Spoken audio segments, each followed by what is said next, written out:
जया ते पाहता परतला आगमो, निगमानकडे दुर्गमो, सिद्ध साधक निवृत्ती वर्मू, न पडे ठाई सर्वथा, ते या पुंडलिका ओढले, प्रेम प्रीतीने घोळले, भक्तिमातेने चाळविले, आधीन केले आपणया, माऊली ज्ञानेश्वर महाराज की जय. एक तरी ओवी अनुभवावी या ज्ञानयज्ञात आपण श्रीमद भगवद्गीता अध्याय 8 त्यातला श्लोक क्रमांक 22 आणि माऊलींनी या श्लोकवर ज्ञानेश्वरी 8व्या अध्यायामध्ये 202 क्रमांकाच्या ओवीनं केलेलं भाष्य याचं आज आपण चिंतन करणार आहोत. पुरुषस्य परापार्थ भक्ता लभ्यस्त्वनन्यया, यस्यांतस्तानि भूतानि येन सर्व मिदंततम. अर्थात आपण कालही पाहिलं की भगवंत हे सर्व श्रेष्ठ आहेत, सर्व व्यापक आहेत आणि त्यांची प्राप्ती ही भक्तीद्वारे सहजासहजी होते. नाहम वेदर्न तपसा न दानेन च जया, शक्य एवं विधो द्रष्टुम द्रष्टवानसी माम यथा. भगवंत अर्जुनाला सांगतात 11व्या अध्यायामध्ये, पुढे येईलच आपल्याला 53वा श्लोक आहे की भगवंत स्वतः सांगतात की नाहम वेदर्न तपसा न दानेन च जया. अरे पूजेनं, दान करण्यानं, जप करण्यानं, तप करण्यानं अर्जुना मी इतक्या सहजासहजी प्राप्त होत नाही जितका भक्तीद्वारे प्राप्त होतो. कारण भक्तिपंथ हा मुळात समर्पण भाव आहे. सर्व भावे काया वाचा मने भगवंताच्या ठिकाणी भक्त लीन झालेला असतो, शरण आलेला असतो. महाराज अर्जुनानं अशाच प्रकारची शरणागती घेतली होती की कार्पण्य दोषोपस्वभाव प्रच्छामि त्वाम धर्म सम्मूढ चेतः. देवा मी मूढ आहे, मला काहीच कळत नाही, एकदम अज्ञानी आहे, कोरीपाटी आहे. यश्रेयस्या निशितम ब्रूहि तन्मे. माझ्या हिताकरता काय असेल देवा तू आता सांग, आणि तू माझ्या हिताचंच सांगशील याची मला खात्री आहे. भगवंत अर्जुन म्हणतो त्या ठिकाणी. त्यावेळेस भगवंताने कृपा केली आहे. महाराज भगवंत आधी जीवाचा भाव पाहतात आणि या ठिकाणी भगवंत तेच सांगतायत की अर्जुना तू मला ज्या स्वरूपात आता पाहतो आहे ते माझं रूप, अर्थात विश्वरूप दर्शन दाखवताना त्या वेळचं हे भाष्य आहे की ते माझं रूप जपातप्याला सहजपणे पाहता येत नाही. तू आत्ता जे पाहतो आहे ते माझं वास्तविक रूप हे फक्त भक्तीद्वारेच भक्ताला पाहता येतं. कारण त्याला मी दिव्य चक्षु प्रदान करत असतो. एकदा भगवंताने अंगीकार केला की अशा भक्ताला भगवंत दिव्य ददामी बुद्धियोगमतम, आणि बुद्धी दान प्रदान करत असतो. त्या बुद्धीद्वारे दिव्यम ददामी ते चक्षु पश्यमे रूप अर्जुना. अर्जुनाला सांगतायत की तुला तुझ्या डोळ्यांनी माझं रूप पाहणं शक्य नाही, म्हणून मी तुला दिव्य चक्षु प्रदान करतो. आणि दिव्य चक्षु भगवंताने प्रदान केली. तशाच प्रकारचं दिव्य चक्षु धृतराष्ट्राच्या सांगण्यावरून व्यासांनी संजयाला प्रदान केलेलं आहे. आणि त्या दृष्टीद्वारे बसल्या जागेवर राजमहालामध्ये संजय कुरुक्षेत्रावरचं इत्थंभूत चाललेलं संचलन, सैन्याचं संचलन असो, युद्ध असो, हे सगळं संजयानं बसल्या जागी धृतराष्ट्राला सांगितलं. महाराज भगवंताची कृपा झाली की भूत, वर्तमान आणि भविष्य तिन्ही काळांचा वेध घेता येतो आणि संतांना ते अवगत असतं. महाराज म्हणून तर भगवंत अर्जुनाला नेहमी तस्मात योगी भव अर्जुन, तस्मात योगी भव अर्जुन त्याकरताच सांगतात की एकदा भगवंताचं होऊन राहिलं, सोपान वृत्तीमध्ये जीव जेव्हा येतो आणि भगवंताशी एकरूप होऊन जातो, त्यावेळेस जीवाला खरं तर भूत भविष्य आणि वर्तमान या तिन्ही काळाचं भानच राहत नाही. कारण आपण करता नाही याची खात्री जीवाच्या ठिकाणी होऊन जाते. करणे का न करणे आगवे तोची जाणे विश्वचडे तसे जेणे परमात्म्याने. तो परमात्माच या सगळ्या सृष्टीचा हालचाल करतो, घडवतो. बदल जे घडवतो, कर्म जे घडवतो, क्रिया घडवतो, ते सर्व भगवंत त्याच्या इच्छेने करत असतो. अर्थात त्याला कर्मफळ जरी कारणीभूत असलं जीवाचं, तरी ते कर्मफळ योग्य ठिकाणी योग्य वेळी फलित करण्याचं काम भगवंत करत असतो. कारण ते करत असलेलं कर्म त्यावेळेस सृष्टीच्या जडणघडण करतात, त्या ठिकाणी आणि त्यावेळेस ते नितांत गरजेचं असतं. अंगावर डास बसलेला आहे, तो रक्त शोषण करतोय आणि आपण ज्ञानेश्वरी वाचत बसलेलो आहे. आता डासाला मारावं तर ती हत्या आहे आणि पाप आहे, परंतु सोडून द्यावं तर तो पुन्हा इतर प्राण्यांना उपद्रव करणार आहे. म्हणून सहज आमच्या हातून कृती घडते, त्याच्यावर थाप बसते आणि त्या ठिकाणी त्याचं आयुष्य समाप्त होतं. घडलेल्या क्रियेत मी डास मारला ही भावना जर मनामध्ये आली तर त्याचं पाप किंवा त्याचं कर्मफळ हे निर्माण होतं महाराज, आणि संचितामध्ये ते साठवलं जातं. परंतु सहज वृत्तीने ती क्रिया झालेली असेल, त्याचं आयुष्य जितकं लिहिलेलं असेल, भगवंताने माझ्याकडून ते कार्य करून घेतलं, अशा सहज भावनेनं, प्रासादिक भावनेनं जेव्हा विचारसरणी जीवाच्या ठिकाणी येते, त्यावेळेस घडलेल्या कर्माचं फळ हे निर्माणच होत नाही. कारण तिथं कर्त्याच्या भूमिका तो जीव आपल्याकडे घेत नाही, तो मनुष्य आपल्याकडे कर्त्याची भूमिका घेत नाही.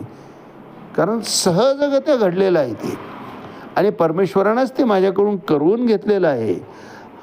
हा भाव सुद्धा मनात आणण्याची गरज नसावी, इतक्या निष्काम भावनेनं ते कर्म जेव्हा आमच्या हातून घडतं, त्यावेळेस त्याचं कर्मफळ निर्माण होत नाही. आणि अशा पद्धतीने एक एक कर्म आम्ही जेव्हा निष्काम भावनेनं करतो, त्यावेळेस कर्मफळच, कर्त्याची भूमिकाच नसल्यामुळं कर्मफळ निर्माण होत नाही. आणि कर्मफळ निर्माण होत नसेल तर पण न जीवाला या ठिकाणी परत येण्याची आवश्यकताच पडत नाही महाराज. म्हणून संताला किंवा आपल्या भक्ताला भगवंत आधी निष्काम भावनेतून कर्म करण्याची बुद्धी प्रदान करतो. त्यामुळं होतं काय की त्या ठिकाणी त्याचा स्वार्थ नसतो, करीत असलेल्या कर्मात काहीतरी अपेक्षा त्याची नसते. आणि निरपेक्ष भावनेनं जेव्हा, निष्काम भावनेनं जेव्हा कर्म केले जातं, त्यावेळेस ते कर्म राहतच नाही महाराज, ते कर्मच धर्म होऊन बसतं. आणि धर्माधिष्ठित केलेलं कर्म हे भगवंताकरता केलेलं कर्म असतं, भगवंताचं कर्म भगवंतासाठी केलेलं कर्म असतं, आणि भगवंताचं ते कर्म आहे म्हणून केलेलं असतं. जे का रंजले गांजले त्याशी म्हणे जो आपुले, तोची साधू ओळखावा देव तेथेची जाणावा. तुकोबराय हे जे म्हणतात ते या दृष्टीनं म्हणतात की समर्पण भाव ठेवून आम्ही जेव्हा सेवेमध्ये समर्पित होतो, सेवा करतो, तळागाळातल्या माणसांची, उपेक्षितांची, गरजवंतांची जेव्हा आम्ही गरज भागवतो, त्यावेळेस यत्यु प्रत्युपकारार्थ फलम उद्दिश्य वा पुन्हा दीयतेच परिक्लिष्टम तद्दानम राजसम स्मृतम. ते राजसदान होतं, पण अदेशकाले दानम अपात्रे भीचते ते असत्कृतम अवज्ञातम तत्तामसम उदारतम. मदत जर आम्ही चुकीच्या ठिकाणी करत असेल, भलेही त्या ठिकाणी आमचा स्वार्थ नसेल, तरी अशा प्रकारची केलेली मदत ही निषिद्ध मानलेली आहे महाराज शास्त्रांवर. मग दातव्यमिती यद्दानम दीयते अनुपकारणे देशे कालेच पात्रेच तद्दानम सात्विकं स्मृतम. अतिशय त्याला गरज असावी समोरच्याला, ज्याला आम्ही मदत करतो आहे त्याला आम्ही दिलेल्यापासून संतुष्टी मिळावी आणि त्याचा जीवनातला प्रॉब्लेम सॉल्व व्हावा. त्याला निर्माण झालेली अडचण ही सहजपणे आमच्या मदतीमुळं, आम्ही केलेल्या सहकार्यामुळं त्याचा तो प्रश्न मिटावा. अशा प्रकारची जी मदत आहे त्याला सात्विक मदत म्हटलेलं आहे. ते सात्विक दानामध्ये ते मोडलं जातं आणि सात्विक दान जेव्हा आमच्याकडून घडतं त्यावेळेस त्या दानामध्ये कुठल्याही प्रकारची स्वार्थ नसतो, अपेक्षा नसते. राजस दानामध्ये अपेक्षा आहे. यत्तु प्रत्युपकारार्थम. आम्ही दान करतो आहे पण त्याच्याकडून आम्हाला परतीचा भाव पाहिजे आहे. अधिक मासामध्ये 100 साड्या वाटायच्या आहे म्हणून त्यातली एक साडी फरशी पुसणाऱ्याला दिली, एक धुणं धुणाऱ्याला दिली, एक भांडी घासणाऱ्याला दिली, शेतामध्ये राबत्या आहेत त्या बायांना 2-3 बायांना त्या 2-3 साड्या दिल्या. अशा पद्धतीनं आम्ही जर ते वस्त्रदान करत असू तर ते दान राजस दान म्हटलेलं आहे महाराज. ते दान लागू होत नाही. दातव्यमिती दानम दीयते अनुपकारणे. कुठल्याही प्रकारचं त्यापासून रिटर्नची अपेक्षा नसावी. आम्ही त्याला दिलं म्हणून त्याने आमच्याकरता काही करावं हा भाव जोपर्यंत आहे तोपर्यंत आम्ही साधकाच्या भूमिकेत नाहीतच महाराज. निष्काम भाव याला म्हणतच नाही. निष्काम म्हणजे तो निष्कामच असावा, त्यात कुठल्याही प्रकारच्या परतीची अपेक्षा नसावी. अशा प्रकारची मदत, अशा प्रकारची सेवा आमच्याकडून जेव्हा घडते त्यावेळेस ती सेवा, ती मदत, ते भगवंताचं कार्य राहतं. कारण उपेक्षितांना, भुकेलेल्यांची भूक भागवणं भगवंताचं कार्य आहे. आणि ते जर आमच्या हातून होत असेल आणि ते करत असताना जर अहंभाव आमच्यामध्ये निर्माणच होत नसेल तर ते कार्यच भगवंताचं कार्य होऊन बसतं. ते आपलं कार्य राहत नाही. कारण ते करत असताना कर्त्याची भूमिका आमच्या मनातच येऊ नये महाराज. आणि असा भाव जेव्हा निर्माण होतो त्यावेळेस निष्काम कर्म करायला सुरुवात होते. आणि संपूर्ण कर्म जर आमचे निष्काम कर्म व्हायला लागले तर भगवत धामाची प्राप्ती सहजपणे होते. कारण कर्मफळच शिल्लक नाही. कर्मे जे उरावे तै ती हे सुखदुःखी फळावे तया ते भोगावे यावे द्या का. या ठिकाणी यावं लागतं. ते कर्मफळ शिल्लक आहे म्हणून आम्हाला ते भोगण्याकरता यावं लागतं महाराज. कर्मफळच जर शिल्लक होत नसेल, शिल्लक पडत नसेल, संचितामध्ये साठवलं जात नसेल तर तीच मोक्षाची नांदी आहे. मोक्ष त्याच ठिकाणी खरं तर प्राप्त व्हायला सुरुवात होतं. आणि जेव्हा अंत समय येतो त्यावेळेस भगवंत स्वतः अशा जीवाला, तो परमात्मा आपल्या धामाप्रती घेऊन जातो. असं धाम की यद् गत्वा न निवर्तन्ते. भगवंत म्हणतात तद्धाम परमं मम. आणि हेच मानवी जीवनाचं अंतिम साध्य आहे महाराज, की त्या धामाची प्राप्ती करून घ्यावी. पुन्हा जन्म मरणाच्या फेऱ्यामध्ये यायची आवश्यकताच पडू नये याकरिता हा सगळा खटाटोप आहे.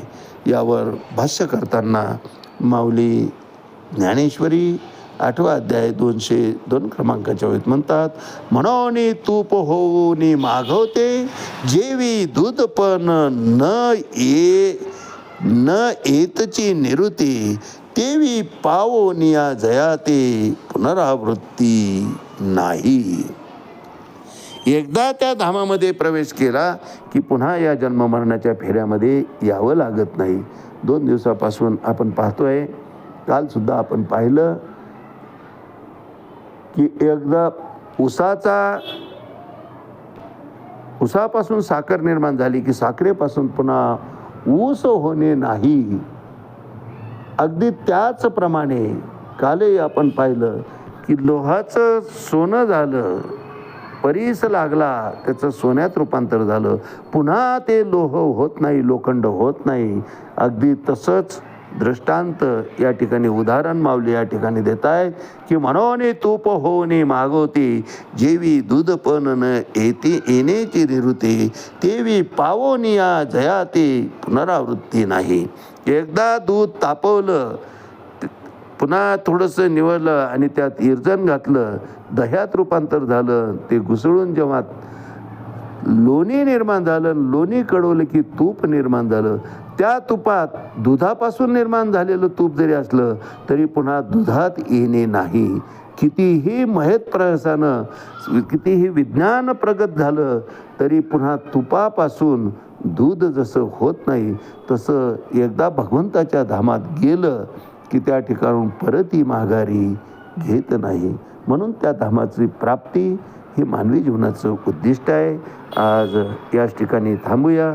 रामकृष्ण हरी पुंडलिक वरदा हरी विठ्ठल श्री ज्ञानदेव तुकाराम पंढरीनाथ भगवान की जय. माऊली ज्ञानेश्वर महाराज की जय. जगद्गुरु तुकाराम महाराज की जय.